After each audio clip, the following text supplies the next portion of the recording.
মানুষ মসজিদে বেশি আসে কেন? কি কারণে আসে বলেন দেখি? সবচেয়ে বেশি মানুষ মসজিদে আসে কোন দিন? শবে বরাত। কেন এই দিন বেশি আসে কেন? একজন করে সিন্নি খাওয়ার জন্য না, সিন্নি তো অন্য দিনও দেয়। এই রাতে বেশিরভাগ মানুষ মসজিদে যায় বা ইবাদত বন্দেগী করে যার যার মতে করে। বেশিরভাগ মানুষের ধারণা হলো যে এই রাতে ভাগ্য ঠিক হয়। যেহেতু ভাগ্য ঠিক হয়, ভাগ্য নির্ধারণ হয়, সেই জন্য এই রাতে মসজিদে যায় ভিড় জমায়, যে একটা রাতে ইবাদত বন্দেগী করে যদি ভাগ্যটা নিজের অনুকূলে লিখে নেওয়া যায়, সারা বছরের ভালো কিছু লেখাই নেওয়া যায়, তাহলে তো সারা বছর ভালো থাকা যাবে। এই জন্য ওই একটা রাতে একটু বেশি ইবাদতবন্দি করার চেষ্টা করে। ঠিক না বেঠিক? ভাইরা আমার, প্রথম কথা হলো ভাগ্য নির্ধারণ এই রাতে নয়, বরং লাইলাতুল কদরে হয়। দ্বিতীয় কথা হলো ভাগ্য নির্ধারণের জন্য একটা রাত মসজিদে গিয়ে ইবাদত বন্দেগী করলেই আমার ভাগ্য নির্ধারিত হয়ে যাবে বা ভাগ্য ভালো কিছু লেখা হয়ে যাবে ভাগ্যে, এরকম কোন কথা কোরআন বা হাদিস থেকে পাওয়া যায়? কোরআন হাদিসে কি পাওয়া যায়? সূরা নাহাল আয়াত নম্বর 97। সূরার নাম সূরা নাহাল, আয়াত নম্বর কত? 97। আল্লাহ রাব্বুল আলামিন ইরশাদ করেছেন, মান আমিলা সালিহাম মিনকুম মান আমিলা সালিহাম মিন যাকারিন আও উনসা ওয়া হুয়া মুমিন। পুরুষ হোক আর নারী হোক, যে কোনো ব্যক্তি যদি ঈমানদার অবস্থায় ভালো কাজ করে, পুরুষ হোক কিংবা মহিলা, যে কেউ যদি ভালো কাজ খুঁটে খুঁটে খুঁটে নেক আমল করে, ভালো ভালো নেক কাজ, কোরআন হাদিসে নির্দেশিত কাজ, আল্লাহ যা করতে বলেছেন, রাসূল সাল্লাল্লাহু আলাইহি ওয়াসাল্লাম যা করতে বলেছেন, যদি সে কাজগুলো করে, এমত অবস্থায় করে যে সে ঈমানদার, অর্থাৎ ঈমান থাকতে হবে, ঈমান আছে এই অবস্থায় যদি নেক আমল করে, তাহলে কি হবে? আল্লাহ বলেছেন, ফালানুহাইয়ান্নাহু হায়াতান তাইয়্যিবাহ, তাহলে সেই পুরুষ সে নারীকে আমি পবিত্র জীবন দান করব। কি জীবন দান করবেন বলছেন আল্লাহ? পবিত্র জীবন দান করবেন। এই পবিত্র জীবনে মানুষ সুখী থাকবে, এই পবিত্র জীবনে মানুষ সমৃদ্ধ থাকবে, এই পবিত্র জীবনে মানুষ ভালো থাকবে, নেক থাকবে।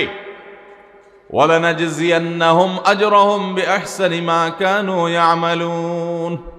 এবং এই ঈমানদার নারী পুরুষরা যদি নেক আমল করে, ভালো কাজ করে যদি সব সময়, তাহলে সেক্ষেত্রে আল্লাহ বলেছেন তারা যে ভালো কাজ করেছে ওইটার সবচেয়ে উত্তম বিনিময় আমি তাদেরকে দান করব।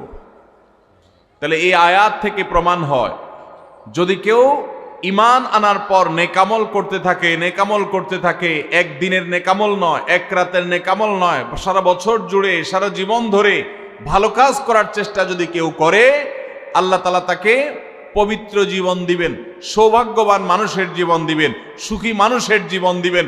এখান থেকে বোঝা যায় কি ভাগ্য নির্ধারণের জন্য এক রাত আমল করতে হবে নাকি সারা বছর? সূরা আরাফ আয়াত নম্বর 96। সূরা আরাফ আয়াত নম্বর কত? 96। আল্লাহ বলেছেন, ওয়ালাউ আন্না আহলাল কুরা আমানু ওয়াত্তাকাউ, যদি কোন জনপদের লোকেরা ঈমান আনে আর তাকওয়া অবলম্বন করে। তাকওয়া কি? তাকওয়া হলো আল্লাহর ভয়ে সে আল্লাহর নির্দেশগুলো মানে আর হারামগুলো বর্জন করে। এরকম যদি কেউ করে, লাফাতাহনা আলাইহিম বারাকাতিম মিনাস সামাই ওয়াল আরদ, আল্লাহ বলেছেন তাহলে ওই ব্যক্তিকে আসমান এবং জমিন থেকে সমস্ত বরকত সমূহের দুয়ার সবগুলো তার জন্য খুলে দেওয়া হবে। তাহলে বোঝা গেল মানুষের জীবনে বরকত নাজিল হবে, মানুষ সুখে থাকবে, ভালো কিছু তার তাকদিরে লেখা হবে। তখন যখন বান্দা নেক আমল করে, যখন বান্দা গুনাহ থেকে বাঁচে, তাকওয়া অবলম্বন করে, তখন তার ওই এক রাত্রে গিয়ে আলাদা কিছু দোয়া বা বিশেষ পদ্ধতির কোনো জিকির আজকার এটার প্রয়োজন হয় না, বরং সে সারা বছর জুড়ে আল্লাহ তাআলা তার নসিবে ভালো কিছু লেখেন যদি সে বছর জুড়ে সারা জীবন ধরে নেক আমল করে গুনাহ থেকে বাঁচে। ভাইরা আমার, আপনাকে আল্লাহ তাআলা কোনো কলকারখানার মালিক বানিয়েছে, কোনো মিল ইন্ডাস্ট্রি আছে আপনার। ধরুন আপনার বাসায় দুটা মেশিন আছে, সেলাই মেশিন আছে। আপনার যেই মেশিনটা ভালো, এটা দিয়ে আপনার কাজ হয়, প্রোডাকশন হয়, ওই মেশিনটাকে তেল মোবিল আপনি ঠিক মতো দিবেন কি দিবেন না? যেহেতু ওইটা সার্ভিস দেয় আপনাকে, ওখান থেকে আপনার প্রোডাকশন হয়, ভালো কিছু অর্জিত হয়, সেজন্য আপনি অটোমেটিকলি সেটার জন্য বিদ্যুৎ সাপ্লাই দিবেন, গ্যাস লাগলে গ্যাসের সাপ্লাই যে মেশিনের জন্য দরকার সেটা দিবেন, তেল মোবিল যা যা দেওয়া দরকার সেটা দিবেন, নষ্ট হলে সাথে সাথে ওটা ঠিক করাবেন, যা যা দরকার সব ব্যবস্থা আপনি করবেন। কারণ মেশিনটা আপনার প্রোডাক্টিভ, মেশিনটা আপনার প্রোডাকশন দিচ্ছে, এখান থেকে ভালো কিছু পাওয়া যাচ্ছে, সেজন্য আপনি এটা দিবেন। আরেকটা মেশিন যদি হয় যে মেশিন থেকে আপনার কোনো সার্ভিস আপনি পান না, প্রোডাকশন দেয় না, মেশিনটা নষ্ট হয়ে অকেজো হয়ে পড়ে আছে, তাহলে ওই মেশিনে কি আপনি বিদ্যুৎ সাপ্লাই দিবেন? ওখানে কি আপনি অন্য যা দরকার আছে তেল মোবিল নিয়মিত দেওয়া এগুলো কি আপনি করবেন? করবেন না। হ্যাঁ, ওইটার জন্য মাসে মাসে কিস্তি যদি দেওয়ার দরকার হয়, আগে থেকে কিনা থাকে, তাহলে আপনি কিস্তি পরিশোধ করবেন। অন্য কিছু আগে থেকে করা দরকার আছে সেটা আপনি করবেন। আল্লাহ রাব্বুল আলামিন ঠিক একইভাবে তার যে বান্দারা তার অনুগত থাকে, তাকওয়া অবলম্বন করে, হারাম থেকে বাঁচে, গুনাহ থেকে বাঁচে, ফরজ কাজগুলো করে, আল্লাহ তাআলা তার সেই বান্দাদের জন্য ভালো কিছু তাদের তাকদীরে লিপিবদ্ধ করেন, তাদের জন্য নসিবে ভালো কিছু রাখেন, তাদেরকে সুখের জীবন দান করেন, সৌভাগ্য দান করেন। আল্লাহ তাআলা প্রকৃত প্রশান্তি মনের সেটা দান করেন আল্লাহর ইমানদার এবং নেককার বান্দাদেরকে, আমলে সালেহ কর্মওয়ালা বান্দাদেরকে, মুত্তাকি পরহেজগার বান্দাদেরকে। আর যারা আল্লাহর এই আনুগত্য করে না, যারা আল্লাহ রাব্বুল আলামিনের প্রতি ঈমান আনে না, যারা নেক আমল করে না, যারা তাকওয়া অবলম্বন করে না, এই মানুষগুলো তাদেরকে আল্লাহ তাআলা ওই দুনিয়াতে বেঁচে থাকার জন্য, দুনিয়া সিজনুল মুমিন ওয়া জান্নাতুল কাফির হাদিসে আসছে, দুনিয়া হলো ইমানদারের জন্য জেলখানা আর কাফিরের জন্য, ইমানদারের জন্য হলো জেলখানা আর কাফিরের জন্য জান্নাতের মতো যা খুশি করতে পারে। আল্লাহ তাআলা তাকে কিছু রিজিক দিয়ে বাঁচায় রাখেন, কিন্তু এই রিজিকের কোনো মূল্য আল্লাহর কাছে নাই। নবী করিম সাল্লাল্লাহু আলাইহি সাল্লাম বলেছেন, যদি দুনিয়া এবং দুনিয়ার মধ্যে যা কিছু আছে এগুলো যদি মাছির ডানার মতো মূল্য রাখতো, তো আল্লাহ তাআলা দুনিয়াতে আল্লাহর প্রতি অবিশ্বাসী কাউকে এক ঢোক পানিও পান করতে দিতেন না। এখান থেকে বোঝা গেল এই দুনিয়ার যত কিছু আমরা ভোগ করি এগুলো আল্লাহ রাব্বুল আলামিনের কাছে এগুলো 2 পয়সার কোনো দাম নাই। বিশেষ করে যারা আখিরাতে বিশ্বাসী না, যারা আল্লাহর প্রতি ঈমান নাই, সে কাফেরদের জন্য এগুলো আল্লাহ তাআলা দিয়ে থাকেন, কারণ এগুলো সামান্য সময়ের ভোগ, অনন্ত অসীমকালের সুখ এবং দুনিয়ার প্রকৃত প্রশান্তি, এটা আল্লাহ শুধু তার ঈমানদার বান্দাদের জন্যই বরাদ্দ করে রেখেছেন। তো এই আয়াত থেকে, হাদিস থেকে বোঝা যায় যে ঈমানদাররা যখন নেক আমল করবে তাদের জন্য আল্লাহ তাআলা নসিবে ভালো কিছু দিবেন, তাদের জন্য আল্লাহ তাআলা তাদের ভাগ্যে ভালো কিছু দিবেন, তাদের ভাগ্য সুপ্রসন্ন হবে। আর যদি কেউ বদামল হয় তাহলে আল্লাহ রাব্বুল আলামিন তার জন্য প্রকৃত প্রশান্তি, আসল সুখের ঠিকানা, সেটা আল্লাহ তাআলা তাদেরকে কখনো দিবেন না। মুহতারাম হাজরিন, অতএব আমরা যদি চাই আমাদের ভাগ্যে ভালো কিছু লেখা হোক, তাহলে প্রথম কাজ করতে হবে, আমাদেরকে নেক আমল করতে হবে। ঈমান আনার পর কি করতে হবে? নেক আমল করতে হবে। আল্লাহ আমাদের সবাইকে সে তৌফিক দান করুন। ঈমান আনার পর ভালো কাজ করতে হবে, নেক আমল করতে হবে। আমরা যদি ঈমান আনার পর নেক আমল করি, ভালো কাজে লিপ্ত হই, তাকওয়া চর্চা করি, তাহলে আল্লাহ রাব্বুল আলামিন আমাদের ভাগ্যে ভালো কিছু রাখবেন। এই ব্যাপারে একজন ঈমানদারের ঈমান মজবুত থাকতে হবে। আরেকটা উপমা নেই আমরা, সামনে বাচ্চারা প্রচুর হইচই করছে, আশেপাশে হইচই করছে, আপনাদের কোনো ভলান্টিয়ার আছে? এই যে বাচ্চারা, বাবারা তোমরা একটু চুপচাপ থাকবা, হ্যাঁ? আশেপাশে যারা আছেন তাদেরকে একটু থামান, কথা বলা যাচ্ছে না তো, আশেপাশে অনেক আওয়াজ হচ্ছে। জি ভাই, আরেকটা উপমা নেই আমরা। ধরুন একজন জনপ্রতিনিধি, ওনার যারা প্রচার প্রচারণা করে, ওনার পক্ষে যারা মানুষের কাছ থেকে ভোট কালেকশন করে, সংগ্রহ করে, এই জনপ্রতিনিধির কাছে যদি কোনো রিলিফের মাল আসে, সরকারি চাল ডাল ইত্যাদি এসব যদি আসে, তিনি তার এলাকার মানুষদেরকে, ভোটারদেরকে, জনগণ তাদেরকে তিনি, যারা অভাবী, যারা এটার হকদার, তাদেরকে দিবেন, এটা তার দায়িত্ব, কর্তব্য থাকে। যদি তার কোনো আগে থেকে তার দলের কোনো কর্মী থাকে, নির্বাচনের সময় তার অনুগত কোনো মানুষ থাকে যে তার পক্ষে কাজ করছে অনেক বেশি, তো এই লোকটার যদি রিলিফের দরকার হয়, সে কি ওই চেয়ারম্যান সাহেবের কাছে আর জনপ্রতিনিধির কাছে ধর্ণা দিয়ে আলাদা পিছনে আপনার লাইন ধরে ঘুরতে হবে? তার অটোমেটিক তাকে দেয়া হবে, কারণ সে আগে থেকেই তার লোক। অতএব অন্য 10 জন যদি পায়, এই লোক বরং তারও আগে পাবে। ঠিক একইভাবে যে সারা বছর জুড়ে নেকামল করে, তাকওয়া অবলম্বন করে, গুনাহ থেকে বাঁচে, আল্লাহর আনুগত্য করে, আল্লাহর আদেশ নিষেধগুলো মেনে চলে, 5 ওয়াক্ত নামাজ পড়ে, হালাল হারাম বাজ বিচার করে চলে, আল্লাহর ভয় অন্তরে লালন করে, ওই আল্লাহর বান্দাকে আল্লাহ যখন ভাগ্য লিপিবদ্ধ করবেন, আল্লাহ যখন বাজেট ঘোষণা করবেন, তখন আল্লাহ তাআলা তার সে ইমানদার, সে মুত্তাকি বান্দার জন্য বাজেট রাখবেন ভালো, এটা তো বলার অপেক্ষা রাখে। অতএব ভাগ্য সুপ্রসন্ন হওয়ার জন্য, ভাগ্যে ভালো কিছু লেখা হওয়ার জন্য এক রাতের ইবাদত নয়। এই সমস্ত আয়াত, হাদিস, উপমা থেকে আমরা বুঝাবার চেষ্টা করছি যে আমাদেরকে করতে হবে সারা বছর জুড়ে ভালো কাজের চর্চা, নেকামলের চর্চা। তাহলে আমরা নেকামলের মাধ্যমে আল্লাহ রাব্বুল আলামিনের কাছ থেকে ভালো কিছুর ফয়সালা পাবো ইনশাআল্লাহ।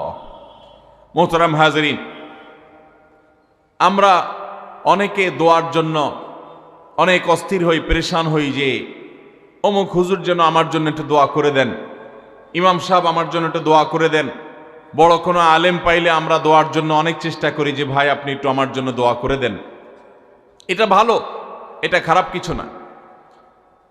আমরা যারা এক রাতে আমল ইবাদত করে আমাদের ভাগ্যের ভালো কিছু লেখানোর জন্য চেষ্টা করি, আমি সেই ভাইদেরকে বলতে চাই, সারা দুনিয়ার সমস্ত ভালো মানুষ, সকল নেক মানুষ, এমনকি মক্কা মদিনার ইমাম সাহেবরা, হারামাইনের ইমাম খতিবগণ, সারা দুনিয়ার সকল আল্লাহওয়ালা, নেককার এবং ভালো মানুষ যারা আছেন, আব্দে সালেহ যারা আছেন, আল্লাহর ওলি যারা আছেন, তাদের সবার দোয়া আমরা পাইতে চাই। একটা সহজ উপায় আছে, সেটা কি? এই এতক্ষণ যেটা বললাম, অর্থাৎ আপনি যদি নিজেকে ভালো মানুষ হিসাবে গড়ে তোলার জন্য চেষ্টা করেন, আপনি 5 ওয়াক্ত নামাজ পড়বেন, আল্লাহর হুকুম মতো চলবেন, আপনি হারাম থেকে বাঁচার জন্য সংগ্রাম যুদ্ধ চালাবেন, আপনি হক হালালি চলার চেষ্টা করবেন, আপনি তাকওয়ার উপরে চলার চেষ্টা করবেন। যদি আপনি এটা করেন, তাহলে অটোমেটিকলি সারা দুনিয়ার সমস্ত নেককার মানুষদের দোয়া একবার না, বারবার বারবার, হাজার হাজার লক্ষ লক্ষ বার আপনি পেতে থাকবেন। কিভাবে? আমরা নামাজের মধ্যে আত্তাহিয়াতু পড়ি কি পড়ি না? এই আত্তাহিয়াতুর মধ্যে একটা কথা আছে, আসসালামু আলাইনা ওয়া আলা ইবাদিল্লাহিস সালিহিন। এর অর্থ কি? এর অর্থ হলো, হে আল্লাহ, নামাজের মধ্যে নামাজরত অবস্থা দোয়া, এখানে দোয়া করছে মুসল্লি, হে আল্লাহ, আসসালামু আলাইনা, আল্লাহ আমার প্রতি শান্তি বর্ষিত হোক, আমাদের প্রতি শান্তি বর্ষিত হোক, ওয়া আলা ইবাদিল্লাহিস সালিহিন, এবং আল্লাহর যত নেককার বান্দা আছে সারা পৃথিবীতে, সারা দুনিয়াতে যত নেককার বান্দা আল্লাহর আছে, যারা ভালো কাজ করার চেষ্টা করে, যারা হক হালালি চলার চেষ্টা করে, যারা হারাম উপার্জন করে না, যারা হারাম জিনিস দেখে না, হারাম জিনিস ধরে না, হারাম খায় না, হারাম কথা বলে না, হারাম জায়গায় যায় না, হারাম কাজ করে না, 5 ওয়াক্ত নামাজ পড়ে, যাকাত ফরজ হলে যাকাত দেয়, হজ ফরজ হলে হজ করে, রমজান আসলে রোজা রাখে, সকল ফরজ কাজগুলো করে, এক কথায় কোরআন হাদিসকে মেনে চলার চেষ্টা করে যারা, তার জীবনের অক্ষরে অক্ষরে প্রতিটা পদক্ষেপে, এদেরকে বলা হয় নেককার বান্দা। নামাজে আত্তাহিয়াতে প্রত্যেকটা মুসল্লি সারা পৃথিবীর সমস্ত প্রান্ত থেকে আল্লাহর কাছে দোয়া করে, আসসালামু আলাইনা ওয়া আলা ইবাদিল্লাহিস সালিহিন, আল্লাহ আমাদের প্রতি তো শান্তি বর্ষিত করবেনই, সেই সাথে আপনার নেককার বান্দা যারা আছেন, যা সারা দুনিয়াতে, এই সকল নেককার বান্দাদের প্রতি আপনি শান্তি বর্ষিত করেন। এই দোয়া প্রত্যেকটা মানুষ নামাজের মধ্যে করে কি করে না? তাহলে আপনি যদি নিজেকে নেককার বান্দা হিসাবে শামিল করতে পারেন, আপনি যদি নিজেকে আল্লাহর হুকুম এবং আল্লাহর আনুগত্য কর্ণওয়ালা মানুষ হিসাবে গড়ে তুলতে পারেন, তাহলে অটোমেটিকলি আপনি সারা দুনিয়ার সমস্ত নেককার মানুষদের দোয়া পেয়ে যাবেন। আল্লাহ আমাদের সবাইকে সে তৌফিক দান করুন। ভাইরা আমার, নেককারদের জন্য অটোমেটিকলি দোয়া হয়। শুধুমাত্র আল্লাহর নেককার বান্দা মানুষরা না, ফেরেশতারা দোয়া করে। আল্লাহর সকল নেককার মানুষদের দোয়া আমরা অটোমেটিক পাবো। তাহলে আমাদের ভাগ্যে যেন ভালো কিছু লেখা হয়, তার জন্য আমাদের যে আমলটা করতে হবে তা হলো আমলে সালেহ। সারা বছর জুড়ে, সারা জীবন জুড়ে আমাদেরকে খুঁটে খুঁটে খুঁটে কোনটা কোনটা ভালো কাজ সেগুলো করার চেষ্টা করতে হবে, কোনটা কোনটা খারাপ কাজ, গুনাহের কাজ, সেগুলো থেকে বাঁচার চেষ্টা করতে হবে। তাহলে আমাদের ভাগ্যে ভালো কিছু লেখা হবে ইনশাআল্লাহ। আল্লাহ। তাহলে এইটা একটা আমল পেয়ে গেলাম, যেটার মাধ্যমে আমাদের ভাগ্যে ভালো কিছু লেখা হবে। আমলটা হলো কি? সারা বছর জুড়ে, সারা জীবন জুড়ে আমাদেরকে খুঁটে খুঁটে আল্লাহর হুকুম কোনটা সেটা মানতে হবে, আল্লাহ কোনটা নিষেধ করেছেন সেটা থেকে বেঁচে থাকতে হবে। এই কাজ যদি অব্যাহত রাখি, আমাদের নসিবে ভালো কিছু এমনিই হবে ইনশাআল্লাহ। নাম্বার 2, সহিহ বুখারীর একটি হাদিস থেকে আমরা আমাদের নসিবে ভালো কিছু আল্লাহ তাআলা লিপিবদ্ধ করবেন এরকম একটি আমলের কথা আমরা জানি। সকল সাধারণ নেক আমলের মধ্যে সেটা শামিল আছে, এটাকে আলাদা। সেটা কি? তিনি বলেছেন, মান সাররাহু আন ইউবসাতা লাহু ফি রিজকিহি আও ইউনসা লাহু ফি আথারিহি ফালইয়াসিল রাহিমাহ। মান সাররাহা লাহু আন ইউবসাতা লাহু ফি রিজকিহি আও ইউনসা লাহু ফি আথারিহি, যে ব্যক্তি চায় তার রিজিককে প্রশস্ত করে দেওয়া হোক, তার রিজিকে বারাকা দেওয়া হোক এবং তার হায়াত বৃদ্ধি করে দেওয়া হোক, এটা যে চায়, ফালইয়াসিল রাহিমাহ, সেই জন্য তার রক্ত সম্পর্কীয় আত্মীয়দের সাথে সুসম্পর্ক বজায় রাখে, সেই জন্য তার রক্ত সম্পর্কীয় আত্মীয়দের সাথে সম্পর্ক সবসময় জুড়ে রাখে, সম্পর্ক যেন ভালো রাখে, তাদের সাথে সম্পর্ক যেন ছিন্ন না করে। তাহলে সেক্ষেত্রে তার হায়াত এবং তার রিজিকের মধ্যে বরকত দেয়া হবে, কল্যাণ দেয়া হবে, লিপিবদ্ধ করা হবে, এই ফয়সালা তার জন্য করা হবে।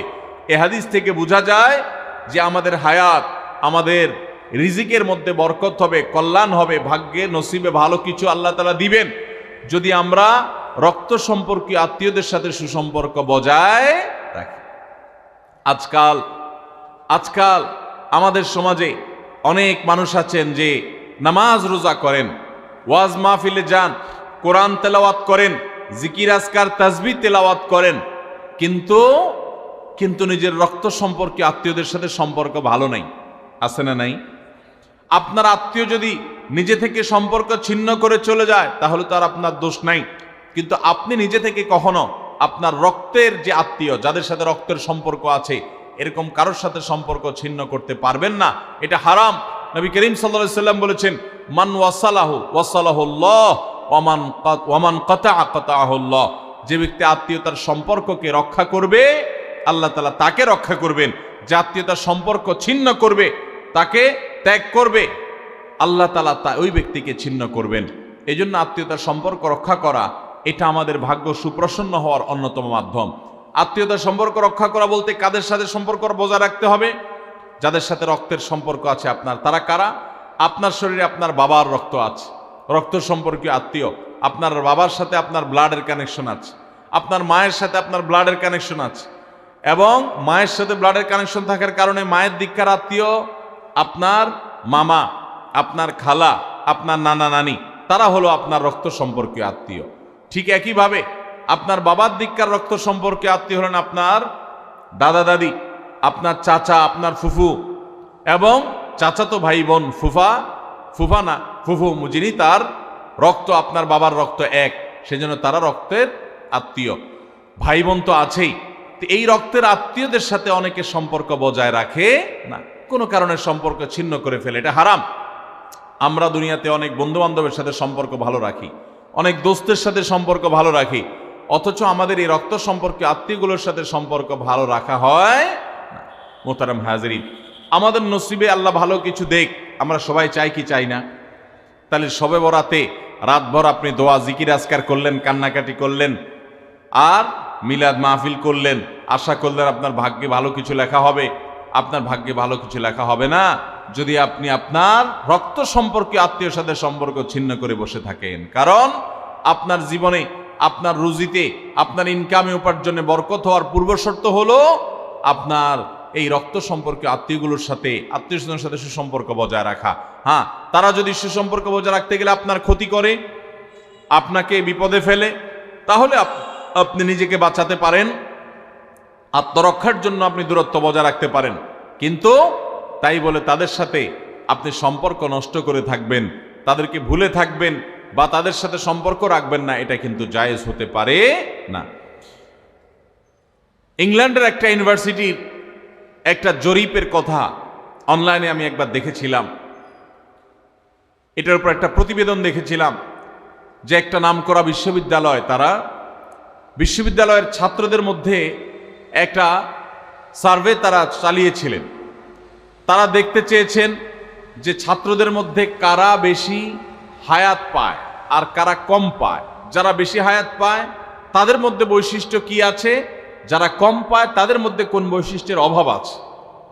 তো এটা নিয়ে দীর্ঘ অনেক বছরের একটা জরিপ তারা চালিয়েছেন, একটা নিরীক্ষা তারা চালিয়েছেন। সেই নিরীক্ষায় দেখা গেল যে যেই ছাত্ররা দীর্ঘদিন পর্যন্ত হায়াত পেয়েছেন এবং তারা অনেক দিন দুনিয়াতে বেঁচেছেন, তাদের বেশিরভাগই দেখা গেছে, সবাই না, বেশিরভাগই দেখা গেছে যে তারা সাধারণত তাদের পারিবারিক এবং আত্মীয় স্বজন, বন্ধু বান্ধব, অন্যদের সাথে হাসি খুশি, অর্থাৎ মানুষের সাথে সম্পর্ক বজায় রাখছে। আর যারা সম্পর্ক বজায় রাখে নাই, এই মানুষগুলো তাদের তুলনামূলকভাবে প্রথম গ্রুপের চাইতে তারা অনেক আগে দুনিয়া থেকে চলে গেছেন, অনেক আগে তারা মারা গেছেন। এটা প্রত্যেকটা ব্যক্তির ক্ষেত্রে আলাদা আলাদা করে খাটানো যাবে না, এটা একটা টোটাল জরিপের ফসল। তো এই জরিপও প্রমাণ করে নবী করিম সাল্লাল্লাহু আলাইহি ওয়াসাল্লাম যে বলেছেন, যারা রক্ত সম্পর্কের আত্মীয়গুলোর সাথে সুসম্পর্ক বজায় রাখে তাদের হায়াতে এবং রিজিকে বরকত দেওয়া হয়। এই জরিপের রিপোর্টও সেটা সত্যতাকে প্রমাণ করে। আল্লাহ তাআলা আমাদের সবাইকে আমাদের আত্মীয় স্বজনের সাথে সুসম্পর্ক বজায় রাখার তৌফিক দান করুন।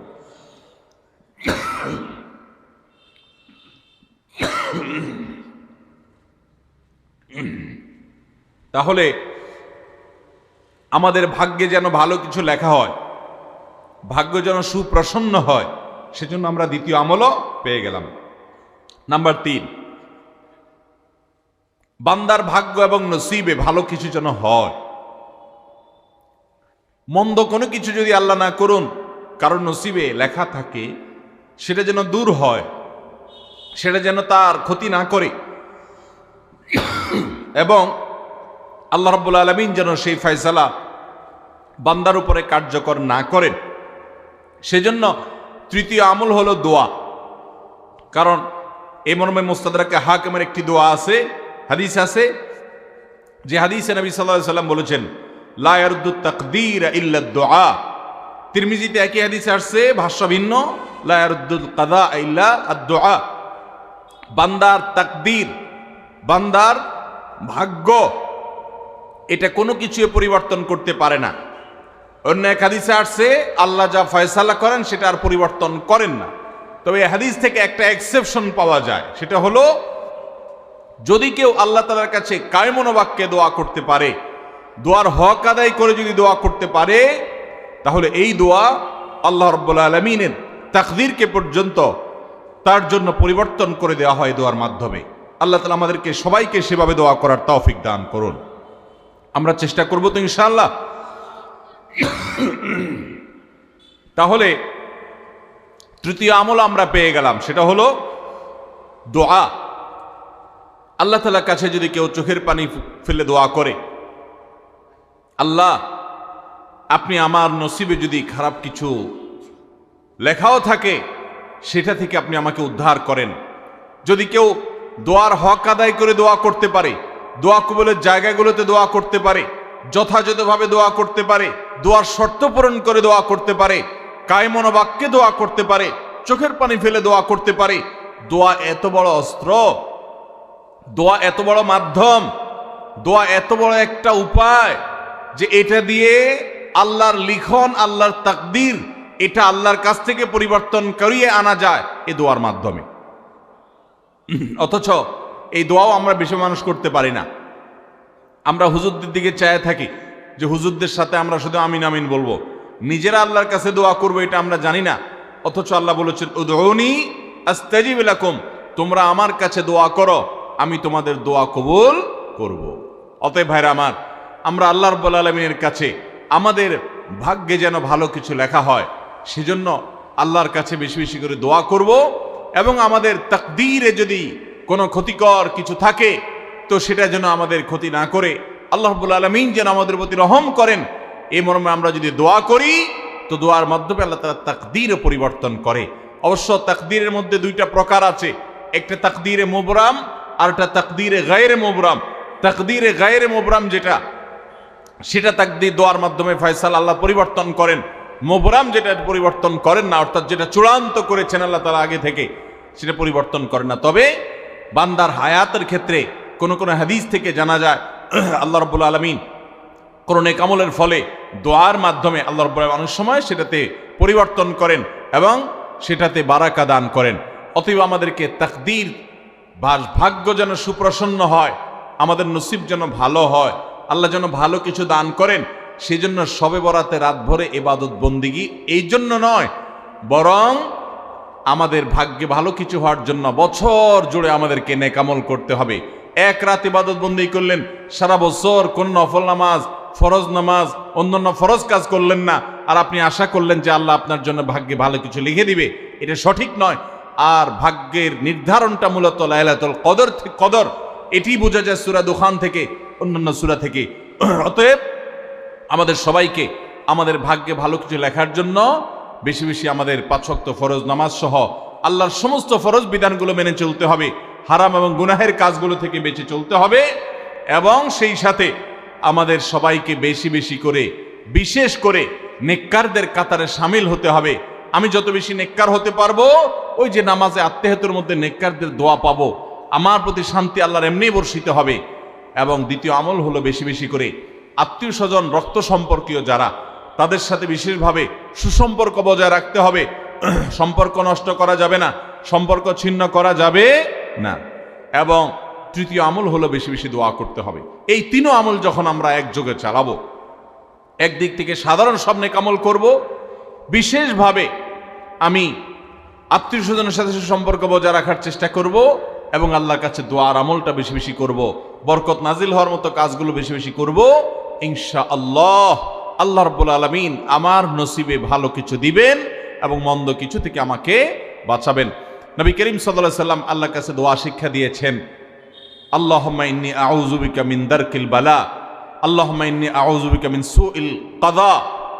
আল্লাহ, আপনার কাছে আমার ভাগ্যের ক্ষতি থেকে আমি আপনার কাছে পানা চাই। অর্থাৎ আমার তাকদীরে কাজার মধ্যে যদি কোনো ক্ষতিকর কিছু আপনি লিখে থাকেন, তাহলে সেই সুউল কাজা, এটা থেকে আমি আপনার কাছে পানা চাই। অতএব এই মর্মে আল্লাহর কাছে যত বেশি আমরা দোয়া করব, আল্লাহ রাব্বুল আলামিন আমাদেরকে তত বেশি হেফাজত করবেন। আল্লাহ তাআলা আমাদের নসিবে দুনিয়া এবং আখিরাতে, ইহকালে এবং পরকালে ভালো কিছু লেখেন, আমাদের নসিবে যেন ভালো কিছু হয় সেই তৌফিক আল্লাহ তাআলা আমাদেরকে দান করেন। আমরা সবাই আমলগুলো করব তো ইনশাআল্লাহ। আল্লাহ আমাকে আপনাকে আমাদের সবাইকে আমলের তৌফিক দান করুন। জাযাকুমুল্লাহু খায়রা ওয়া আখিরু দাওয়ানা আনিল হামদুলিল্লাহি রাব্বিল আলামিন।